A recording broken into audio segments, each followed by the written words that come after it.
Yo, dans une dernière vidéo, j'ai dit ceci. Je ne suis pas prêt à avoir encore une fursuite pour le moment. Dans cette vidéo, j'ai dit que j'étais pas prêt pour avoir une fursuite. C'est vrai, et c'est toujours le cas. Mais je me suis posé la question, est-ce qu'il est possible d'avoir quelque chose qui ressemble de très loin à une fursuite, sans forcément en avoir une, sans forcément m'encombrer d'une fursuite? Du coup, me voilà quoi. Et oui, cette solution existe, et c'est ce que j'utilise actuellement pour que vous me voyez. Je suis un avatar virtuel dans VRChat. Alors, je vais rappeler deux choses. La première, c'est que VRChat, c'est un jeu / Second Life en VR, qui est pratique pour deux raisons. C'est que il est compatible sur les Quest, et il est également compatible PC traditionnel. C'est-à-dire que même si vous n'avez pas de casque de réalité virtuelle, vous pouvez quand même bénéficier d'une expérience VRChat. Mais c'est quand même plus intéressant en VR comme je le suis là. Même si vous n'avez pas un PC puissant, c'est pas grave. Si vous avez un Quest 2, ça tourne en autonome sans problème. Et du coup, voilà où j'en suis actuellement. C'est-à-dire que j'ai un avatar. Alors c'est un avatar, l'avatar que j'ai est un avatar générique. Mais si vous le souhaitez, vous pouvez avoir un avatar à vous. C'est-à-dire que moi actuellement j'ai pris cet avatar là en attendant que je puisse me faire un avatar aux couleurs de mon Fursona. Mais sinon vous pouvez vous faire un avatar à votre Fursona, ou alors le demander à quelqu'un ou le faire vous-même. Et de mon point de vue, je trouve que c'est à peu près l'équivalent d'une fursuite, dans le sens où du coup on incarne un personnage qu'on voit et que les autres voient. Et en plus, c'est bien parce que contrairement à une fursuite, il n'y a pas de comment ça s'appelle ? Vous ne pouvez pas faire de malaise parce que vous avez trop chaud, parce qu'il n'y a pas de problème de votre température corporelle avec la fursuite, vu que du coup, vous êtes habillé normalement, ou alors limite à poil en caleçon chez vous, en VR quoi. La seconde chose qui est pratique selon moi, c'est que du coup, étant donné que c'est un avatar qui est virtuel, du coup en fait il y a des choses qu'on a en fursuite, par exemple le fait qu'à travers les yeux ou à travers la bouche on peut voir le vrai visage de la personne, le fait que la personne, même si elle a de l'acting, au bout d'un moment la personne elle en aura marre, alors du coup elle va un petit peu plus lâcher. Alors que là, du coup, naturellement t'incarnes ton toi-même sans forcément faire d'acting, et t'as beaucoup moins de fatigue vu que du coup tu es chez toi tranquille, posé.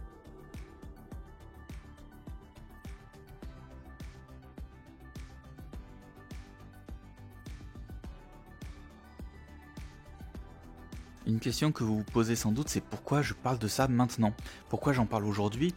Pourquoi je parle de tout ça extrêmement vite et pourquoi cette vidéo est plutôt courte? J'en parle tout simplement parce que globalement avec VRChat, je sais plus si j'en ai parlé ou pas dans la vidéo 5 ans dans le fandom Fury, mais globalement il y a un truc que VRChat m'a fait, pas m'a fait découvrir, mais il y a un feeling, je sais pas comment expliquer, mais pour aller au plus simple, VRChat m'a permis de mon côté d'incarner d'une certaine manière, d'une meilleure façon, un Fursona.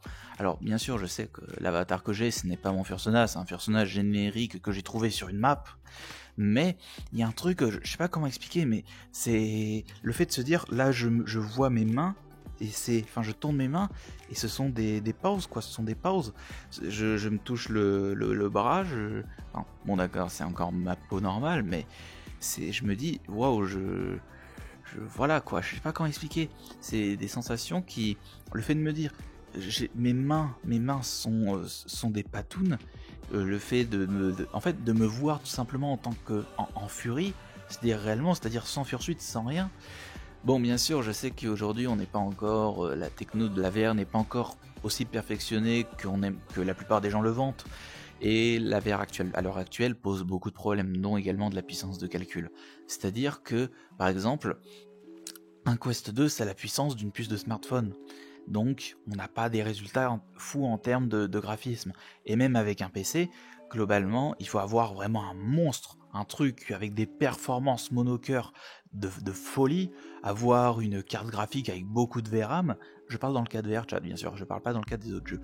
Mais c'est... En fait, le problème, c'est que, d'un côté, la VR, c'est un peu encore en bêta, c'est encore un peu un bêta prototype, mais aussi c'est que d'un côté la VR à l'heure actuelle c'est quelque chose qui est concret, qui fonctionne et qui est utilisable. Par exemple, c'est tellement utilisable que même moi sur un PC le PC, il a quasiment, c'est du Intel Core i5 de 4ème génération de 2013 avec une 1060 en version 3 Go. Bon, par contre, les gens qui savent, qui ont rigolé quand j'ai dit 3 Go, bon, je l'ai cherché, mais même ça, aujourd'hui, ça arrive à faire tourner de la VR à peu près potable. Enfin, c'est-à-dire que globalement, VRChat, il arrive à tourner quand je suis seul sur la map. Parce que sinon, ça plante. Mais sinon, il y a le mode autonome qui permet quand même de voir des gens, qui permet en fait, je sais pas comment expliquer, mais c'est un équivalent, une sorte de remplaçant des serveurs Discord. Ce que j'entends par remplaçant de serveurs Discord, c'est-à-dire que par exemple, moi ce que je fais souvent, c'est qu'en VR, je prends mon casque, mon Quest 2, je lance VRChat, je le mets sur ma tête, et je m'évade un petit peu, je parle avec des furs, avec des copains, pour, globalement, on fait des petits jeux, on fait tout ce qu'on aurait pu faire, tout ce qu'on fait en VR, on aurait très bien pu le faire sur Discord. Mais le fait de pouvoir se boop, le fait de pouvoir se parler, de pouvoir se faire des papouilles, des câlins, le fait de... En fait, même si je ne suis pas sensible au Phantom Touch, qu'est-ce que c'est que le Phantom Touch? Le Phantom Touch, c'est, par exemple, si quelqu'un me touche le doigt ici, ben je devrais le sentir. Et du coup, ça fait qu'on a une expérience qui est vraiment... Enfin, c'est une fursuite. Enfin, je pourrais dire que la VR, c'est la fursuite du confinement, mais après... C'est-à-dire que globalement, aujourd'hui, je n'ai pas de fursuite, je n'en veux pas, et je me dis, bah, c'est pas grave, je peux avoir mon avatar à moi, dans VRChat, dans un monde virtuel, peut-être demain dans Second Life, peut-être dans le Meta Horizon World de Facebook, même si j'aimerais éviter, franchement, peut-être que ce sera des choses qui seront possibles, et je trouve vraiment que c'est incroyable parce que d'une certaine manière, je peux incarner mon Fursona, mais vraiment de façon encore plus poussée. Et je me dis, par exemple, quand je vois les projets, par exemple, comme Neuralink, même si à l'heure actuelle, il y a eu des scandales de maltraitance animale sur des chimpanzés qui en souffraient et tout, mais je me dis, si demain, il existe des casques, un peu comme, je sais pas si vous avez déjà vu à la télé les gens à qui on analyse le cerveau et auxquels on met juste un casque dessus avec des petites électrodes et ça arrive à déterminer ce qui se passe dans leur tête et des fois leur faire écrire, leur faire parler ou à faire contrôler des choses, et je me dis ce serait bien l'inverse, d'avoir un système à peu près dans le même principe mais dans l'inverse, c'est-à-dire que du coup on aurait programmé à l'avance des actions, des sentiments, pas des sentiments, des sensations. Par exemple, je pourrais réellement ressentir le fait de frotter ma pause contre l'autre, contre le reste de ma fourrure, contre mon visage, contre mes petites moustaches, enfin, je me dis, c'est incroyable ce qu'on pourra faire à l'avenir et ce que pourrait nous permettre potentiellement le futur de ces technologies-là. Et c'est pour ça que je me dis que c'est important de commencer à parler des avatars VR, même si les gens qui en font déjà en parlent déjà beaucoup et beaucoup ont déjà des avatars personnalisés. Avatars personnalisés d'ailleurs qu'on peut soit commissionner auprès de personnes, soit faire soi-même, soit si vous êtes un peu chaud en Blender, vous pouvez les modéliser vous-même. Si vous savez faire... Vous pouvez également prendre des freebases et redessiner par-dessus les traits de vos fursos, par exemple un Rexoyum là comme j'ai, globalement il y a des freebases de ça, et vous pouvez refaire par-dessus votre fursona à vous. Rien n'est impossible, il y a même des trucs, des freebases pour des loutres, pour des loups, pour plein de trucs, et je me dis ça c'est... Est-ce qu'on peut dire que c'est une évolution de la fursuite ou une nouvelle itération de la fursuite? C'est-à-dire que globalement, on peut se voir... Enfin, je sais pas comment imaginer ça, mais ce serait à peu près comme l'AFBL ou la faune, mais chez soi, dans sa chambre, dans son salon, avec un petit casque, avec les copains, et les copains qui peuvent être à 500 bornes de là, on peut quand même se faire des câlins, se faire des papouilles, on peut quand même se voir en tant que nos fursonas, et pas juste en tant que, quand je dis qu'on se voit quand nos fursonas, je veux pas dire juste avec une simple profil picture, ou un petit peu furie, ce que je veux dire c'est nous voir en 3D, avec des interactions, avec nos bouches qui bougent, avec nos yeux qui bougent, avec des émotions, avec des gestes de main, avec des trucs comme ça. Et moi je trouve ça incroyable parce que je me dis, on sait pas de quoi est fait demain, peut-être que des technologies permettront de faire des trucs de dingue, et je me dis, est-ce que les avatars VRChat sont pas en train de remplacer la fursuite ?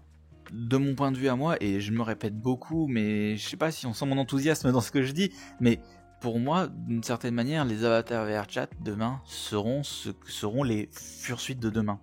dans le sens où même s'il y a de plus en plus d'associations, s'il y a de plus en plus de mythes, par exemple là, avec Entre au Sud, là, avec Axis et Isaac qui vient juste de se créer, il y a de plus en plus de monde qui veulent lancer des événements, que ça soit dans le nord, dans le sud, partout en France, donc je me dis, les Fursuites ne sont pas morts, c'est faux de dire ça, les Fursuites ne sont pas morts, et loin de là, mais je me dis, est-ce que pour les personnes qui ne souhaitent pas aller en convention, ou les personnes qui ont du mal, ou les personnes qui ne peuvent pas se permettre de payer de déplacement, ou de mythes, ou de quoi que ce soit, avoir un avatar ne serait pas LA solution pour avoir une Fursuite, mais sans en avoir une. Enfin bref, je ne vais pas m'éterniser extrêmement longtemps là-dessus, mais globalement, vous l'avez ressenti, et même je vais encore me répéter, mais de mon point de vue, un avatar VRChat, ou même par exemple un potentiel Second Life VR, ou un potentiel Horizon, le fameux Horizon World de Facebook, où on pourrait mettre les avatars qu'on veut, perso, ça pourrait, de mon point de vue, et pour l'usage que j'en ai, totalement remplacer une Fursuite, parce que comme je l'ai dit dans ma vidéo, je n'ai pas la place, je n'ai pas l'envie de stocker, et globalement, un casque VR, ça prend, je peux le foutre dans mon sac et l'amener où je veux. Ça veut dire que peu importe que j'aille sur la Terre, si j'ai mon petit casque VR, une petite connexion internet et un petit peu d'alimentation pour le recharger la nuit, et mes piles rechargeables, globalement j'ai une Fursuite qui peut tenir dans un sac à dos. Et ça, le fait de se dire que je peux incarner un personnage, un Fury, enfin, je vais encore me répéter avec cet exemple-là, mais me dire, waouh, c'est mes pauses à moi, c'est incroyable. Et le fait de pouvoir se dire, je peux amener ça dans un sac à dos, et le faire avec des copains, c'est-à-dire voir d'autres copains qui ont eux aussi un avatar, les papouiller, leur faire des boups, leur faire des câlins et tout. Dans tous les cas, on verra bien ce que l'avenir donnera. Peut-être que les avatars deviendront la nouvelle forme de Fursuite, peut-être que non, peut-être que oui, peut-être que de nouvelles technologies permettant le fait d'interagir et de ressentir des sensations existeront. Par exemple, il y a eu des projets comme par exemple de remplacer des contrôleurs par des gants pour avoir une meilleure interaction avec les mains. Peut-être également un système à peu près comme Neuralink, ou un système permettant de faire ressentir des sensations juste en posant un casque sur la tête. Peut-être que ça existera, peut-être que ça n'existera pas. On verra bien, l'avenir nous le dira. Dans tous les cas, je vous dis à la prochaine vidéo. N'hésitez pas à vous abonner et à donner votre avis en commentaire là-dessus, parce que c'est un sujet qui, avec le métaverse, il y a beaucoup de gens qui disent « Non mais le métaverse, j'y crois pas, c'est de la merde, c'est du shitcoin, c'est comme le NFT, c'est comme tout ça. » Alors que globalement, le métaverse a toujours existé à travers Second Life, à travers les jeux de rôle d'une certaine manière. C'est une forme de métaverse, les jeux de rôle, mais surtout à travers Second Life.